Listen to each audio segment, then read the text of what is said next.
السلام علیکم ورحمۃ اللہ وبرکاتہ ان الحمد للہ نحمده ونستعینه ونستغفره ونعوذ باللہ من شرور انفسنا ومن سیئات اعمالنا من يهده الله فلا مضل له ومن يضلل فلا هادي له واشهد ان لا اله الا الله وحده لا شريك له واشهد ان محمدا عبده ورسوله اما بعد فإن أخر الحديث كتاب الله وأخر الهدي هدي محمد صلى الله عليه وسلم وشر الأمور محدثاتها وكل محدثة بدعة وكل بدعة ضلالة وكل ضلالة في النار فأعوذ بالله السميع العليم من الشيطان الرجيم من همزه ونفخه ونفثه بسم الله الرحمن الرحيم يا أيها الذين آمنوا اتقوا الله حق تقاته ولا تموتن إلا وأنتم مسلمون يا أيها الناس اتقوا ربكم الذي خلقكم من نفس واحدة وخلق منها زوجها وبث منهما رجالا كثيرا ونساء واتقوا الله الذي تساءلون به والأرحام إن الله كان عليكم رقيبا يا أيها الذين آمنوا اتقوا الله وقولوا قولا سديدا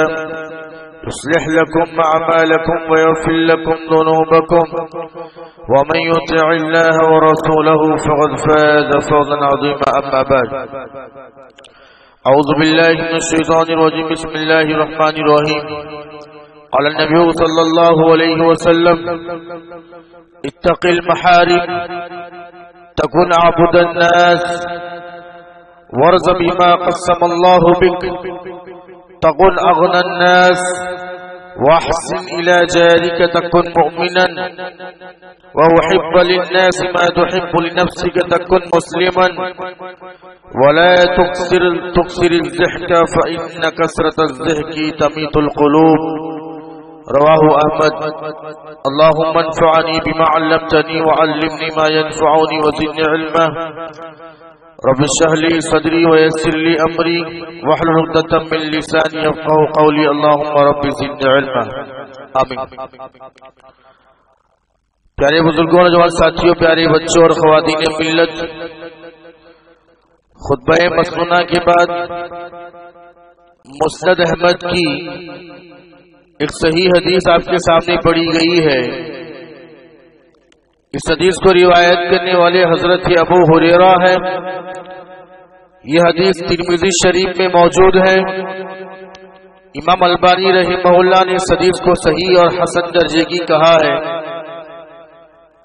جمعہ کا عنوان ہے ابو ہریرہ رضی اللہ تعالیٰ عنہ کو آپ صلی اللہ علیہ وسلم کی قیمتی 5 نصیحتیں.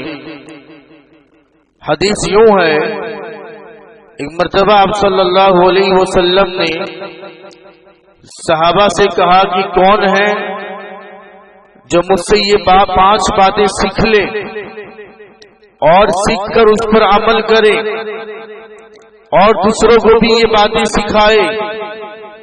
آپ صلی اللہ علیہ وسلم نے صحابہ کو تاکید کرتے ہوئے فرمایا، کون شخص ہے جو مجھ سے یہ نصیحت حاصل کرے، یہ 5 باتیں سیکھ لے.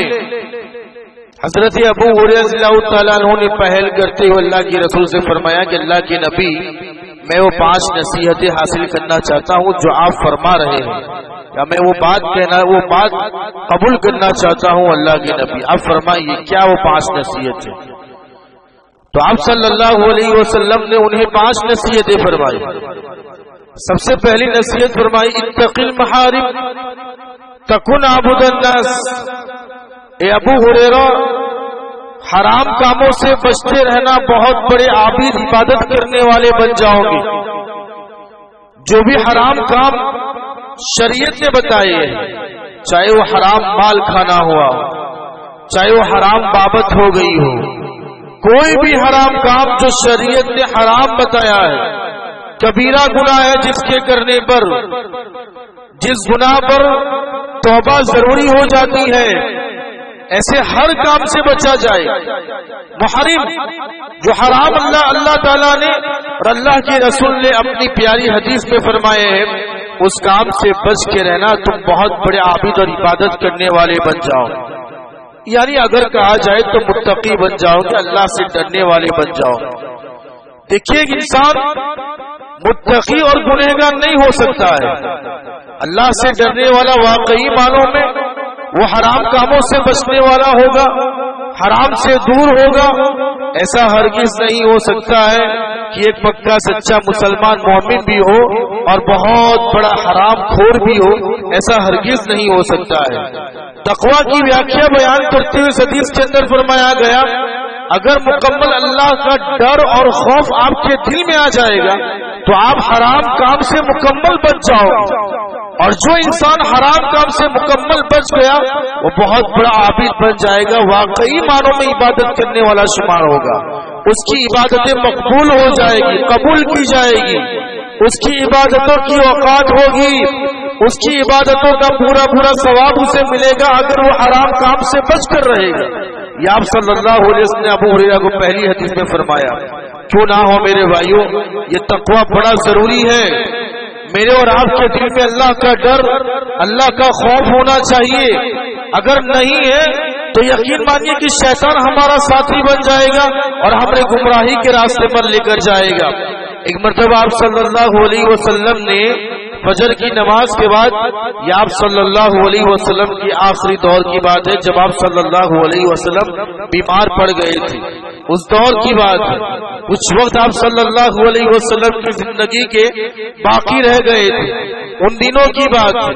حضرت ارباز بن ساریبہ رضی اللہ تعالیٰ فرماتے ہیں، ایک مرتبہ آپ صلی اللہ علیہ وسلم فجر کی نماز کے بعد ہم سے مخاطب ہوئے اور ہم سے کہا، میرے صحابہ، زبردست نصیحت فرمائی، بہت زبردست نصیحت فرمائی. ارباز بن ساریبہ رضی اللہ تعالیٰ فرماتے ہیں، اب صلی اللہ علیہ وسلم کی نصیحت کے الفاظ کو دیکھ کر ہم سب صحابہ رونے لگے، بہت زیادہ رونے لگے. ہمارے دلوں کے اندر اللہ کا ڈر بیٹھ گیا. حضرت ارباز فرماتے ہیں کہ ہم نے یہ سمجھا یہ کسی الوداع کہنے والے کی نصیحت ہے جو ہم سے الوداع کہہ کر جا رہا ہو. کوئی انسان ہوتا ہے جب الوداع کہہ کر جاتا ہے تو نصیحتیں کرتا ہے. جب باپ ہوتا ہے اس کی موت کا اس سے اندازہ ہو جاتا ہے، اب میں جانے والا ہوں، اپنے بچوں کو نصیحت کرتا ہے. ایسا ہوتا ہے. تو آپ صلی اللہ علیہ وسلم کی بات، الفاظ و نصیحت کو دیکھ کر اندازہ ہو گیا. ارباز بن ساریبہ فرماتے ہیں یہ کسی الوداع کہنے والے کی نصیحت معلوم ہو رہی ہے، گویا کہ آپ ہم سے جدا ہونے والے ہیں. فوراً صحابہ نے پوچھا، اللہ کے نبی فرمائیے ہمیں کیا نصیحت کرنا چاہتا ہے؟ ایک قیمتی نصیحت، ایک قیمتی آواز فرمائے. اللہ کے نبی کیا نصیحت فرما چاہتے؟ آپ صاحب فرمایا، اوصیکم بتقوی اللہ. شارٹ الفاظ میں اللہ کے رسول نے فرمایا، میں تمہیں تقوی کی وصیت کرتا ہوں. تقوی یعنی اللہ کا ڈر، اللہ کا خوف. اپنے دلوں میں اللہ کے خوف کو بٹھائے رکھو، اللہ سے ڈرتے رہا کرو. بس اوصیکم بتقوی اللہ، اللہ تعالیٰ کے تقوی کی وصیت کرتا ہوں. اب صلی اللہ علیہ وسلم کا آخری حج، حجۃ الوداع آپ جانتے ہیں. آخری حج جب سارے مناسک پورے ہو گئے تو آپ صلی اللہ علیہ وسلم مینا پر چڑھ کر اپنی مینا کے میدان میں اپنی سواری پر آپ صلی اللہ علیہ وسلم نے زور زور سے صحابہ سے فرمایا، الا تسمعون الا تسمعون، میرے صحابہ مجھے سن رہے ہو، مجھے سن رہے ہو. اس وقت بہت زیادہ سنکھیا میں صحابہ موجود تھے اور آپ صلی اللہ علیہ وسلم سواری پر چڑھ کر صحابہ کو مخاطب کر رہے تھے. الا تسمعون، میں کچھ نصیحت کرنا چاہتا ہوں، تم مجھے سن رہے ہو؟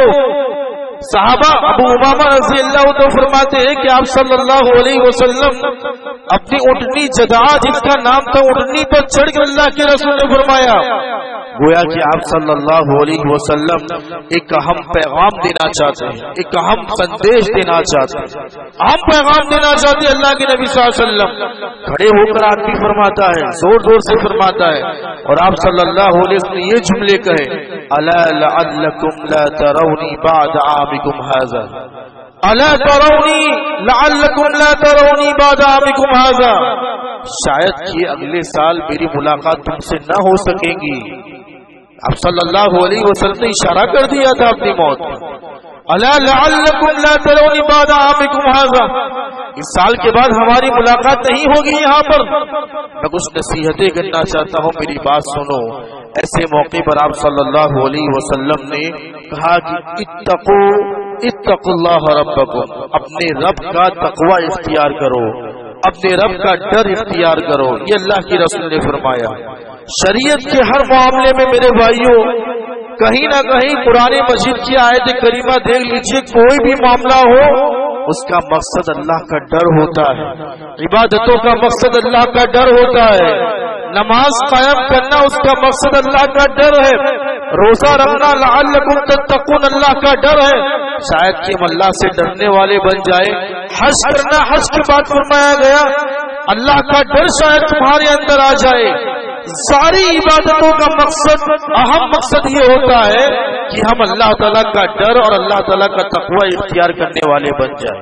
یہ ساری عبادتوں کا مقصد ہوتا ہے. سارے معاملات کا مقصد بھی یہ ہوتا ہے کہ ہم اللہ سے ڈرنے والے بن جائیں. اب جانتے ہیں انسان کی زندگی میں سب سے بڑا معاملہ نکاح کا ہوتا ہے. جب قاضی صاحب نکاح پڑھاتے ہیں 3 آیتیں کریمہ پڑھتے ہیں. آپ جانتے ہیں یا ایھا الذین آمنوا اتقوا اللہ جو خطبے میں بھی پڑھی جاتی ہے. یہ مقصد ہے اس معاملے کی اہمیت کو درشانا کہ اب آپ کا بندھن نیا ہونے جا رہا ہے اور آپ اللہ کا ڈر رکھنا. گویا کہ وہ خطبے کے ذریعے قاضی پیغام دے رہا ہے کہ اللہ کا ڈر رکھنا، اب تمہاری زندگی نئے سرے سے شروع ہو رہی ہے. اس معاملے کے اندر بھی اللہ کے نبی صلی اللہ علیہ وسلم کی سنت یہ ہے، اللہ کے رسول نے اس نئے جوڑے کو اللہ کا ڈر اور خوف دلانے کے لیے تاکید فرمائی ہے. یا ایھا الذین آمنوا اتقوا اللہ، ایمان والو اللہ سے ڈرتے رہو، اللہ کا خوف ہونا چاہیے تمہارے اندر ہر معاملات کے اندر. قرآن شریف کی آپ نے لمبی آیت، سب سے بڑی آیت دیکھی ہوگی سورہ بقرہ کے بالکل آخر میں آپ نے دیکھی ہوگی. لمبی آیت 1.5 صفحے کی آیت ہے. وہ پورے آیت الدین ہے، قرض کے معاملات ہیں. قرض کیسے لیا جائے گا، قرض کیسے لکھا جائے گا، اس کا معاملہ کیسے کیا جائے گا. لمبی آیت ہے، آیت الدین کہتے ہیں اسے. اس آیت کا پورا مقصد بیان کرنے کے بعد اللہ تعالیٰ نے کہا شاید کہ تمہارے دلوں کے اندر تقویٰ ہو جائے. سارا معاملہ ہمیں سمجھایا، قرض کا معاملہ کیسے ہوگا اور کس انداز سے کیا جائے گا، وہ ساری باتیں کی گئی. اور اس کے بعد اللہ تعالیٰ نے یہ پیغام دیا کہ شاید کہ تم اللہ سے ڈرنے والے بن جاؤ. الغرض میرے بھائیو، ہر معاملات، ہر عبادت کا مقصد اللہ کا ڈر ہوتا ہے. ایک پکے سچے مومن اور مسلمان کے لیے ضروری بنتا ہے کہ وہ اللہ کا ڈر اور خوف اپنے دلوں کے اندر بنائے رکھے. آپ صلی اللہ علیہ وسلم اپنی دعاؤں کے اندر اکثر یہ دعا فرمایا کرتے تھے، اللہم آتی نفسی تقواها وزکیها انت خیر من زکاها انت ولیها ومولاها. یہ آپ صلی اللہ علیہ وسلم سے ثابت ہوا ہے. اللہ کے رسول تقوی کی توفیق مانگا کرتے تھے، یا اللہ تعالیٰ تم میرے نفس کو تقوی کا حامل بنا دے، میرے نفس کو تیرا ڈر بٹھانے اور تیرا ڈر ہو جائے، تجھ سے ڈرنے والا ہو جائے. اللہم آتی نفسی تقواها، تجھ سے ڈرنے والا بنا دے میرے نفس کو. وزکیہا انت خیر من زکاہا، میرے نفس کو تو پاک صاف کر دے، اس لیے کہ تو بہترین پاک صاف کرنے والا ہے اور تو ہی میرا مولی اور والی ہے. یہ اللہ کے نبی صلی اللہ علیہ وسلم دعا فرمایا کرتے تھے. یہ پہلی وصیت ہو گئی. دوسری وصیت اب صلی اللہ علیہ فرمایا ورض بما قسم اللہ بک تکن اغنى الناس. اللہ تعالیٰ نے تمہیں جو بھی دیا ہے خوش ہو جاؤ، خوش ہو جاؤ اس پر. اللہ تعالیٰ تمہیں مالدار کر دے گا، غنی کر دے، بے نیاز کر دے.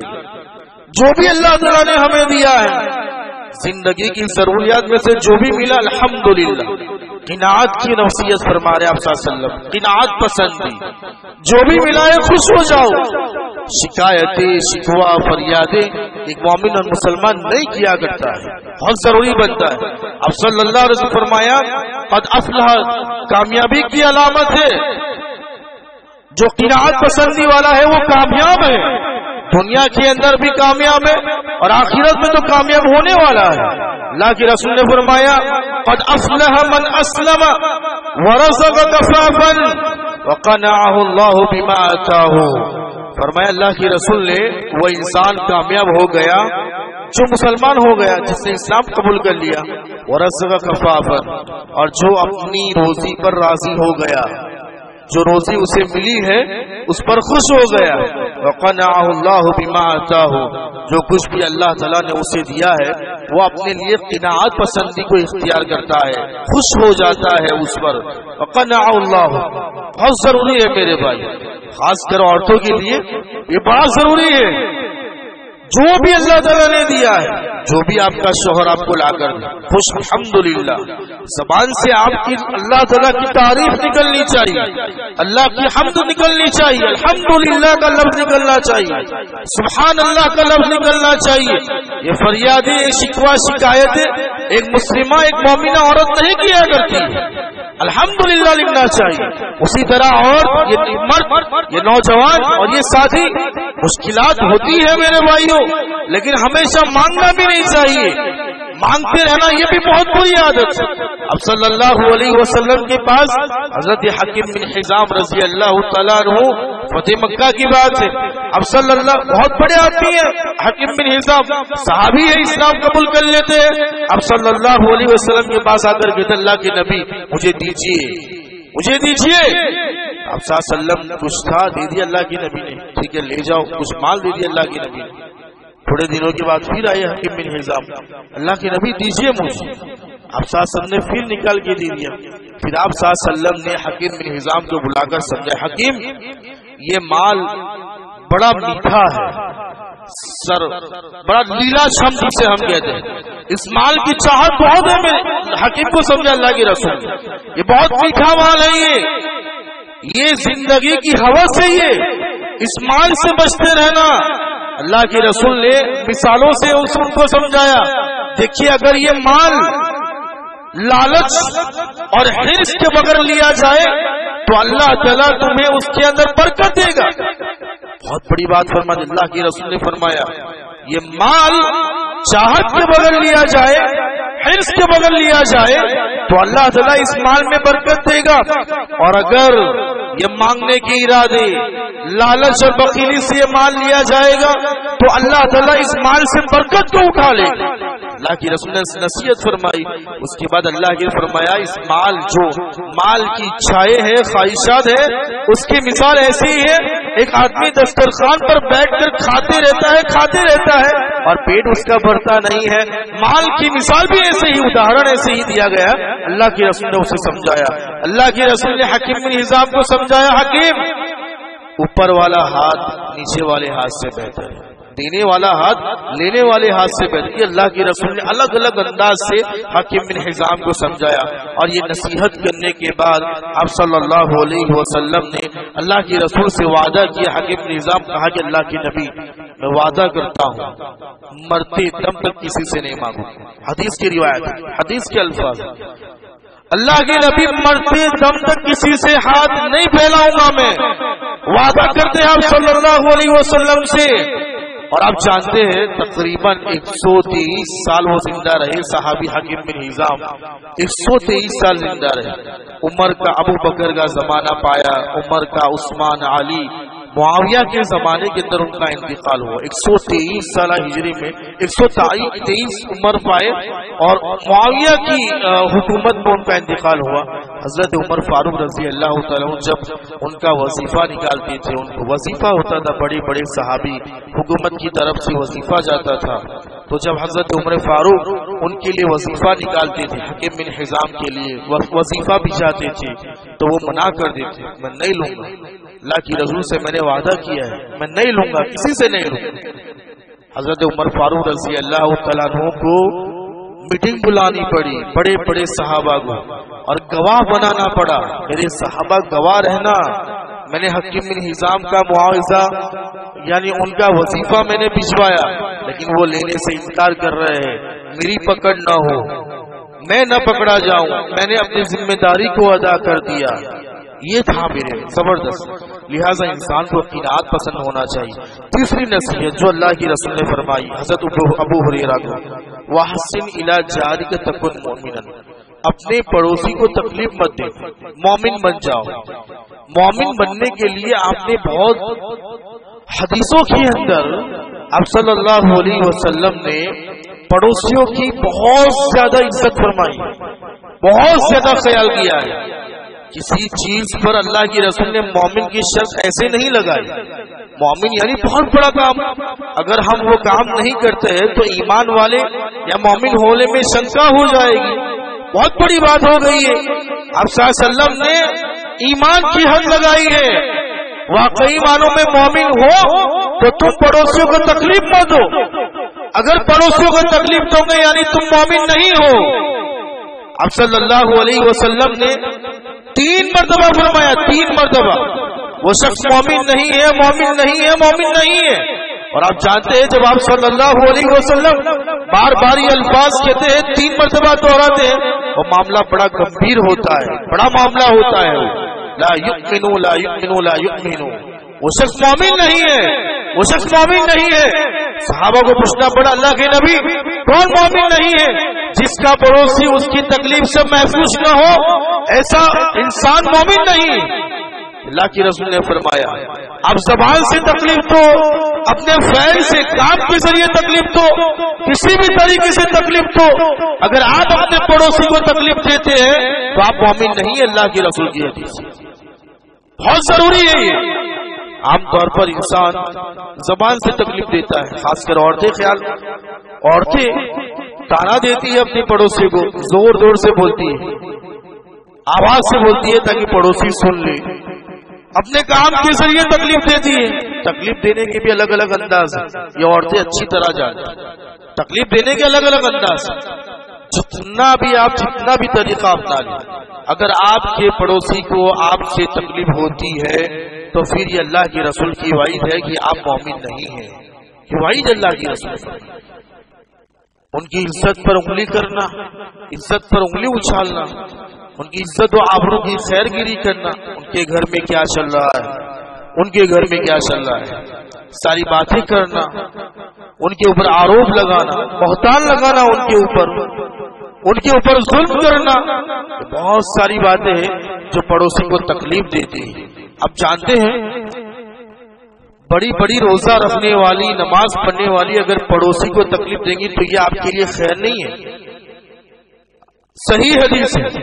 اب صلی اللہ علیہ وسلم کے پاس ایک آدمی آیا، اللہ کی رسول سے پوچھا، اللہ کے نبی ایک عورت ہے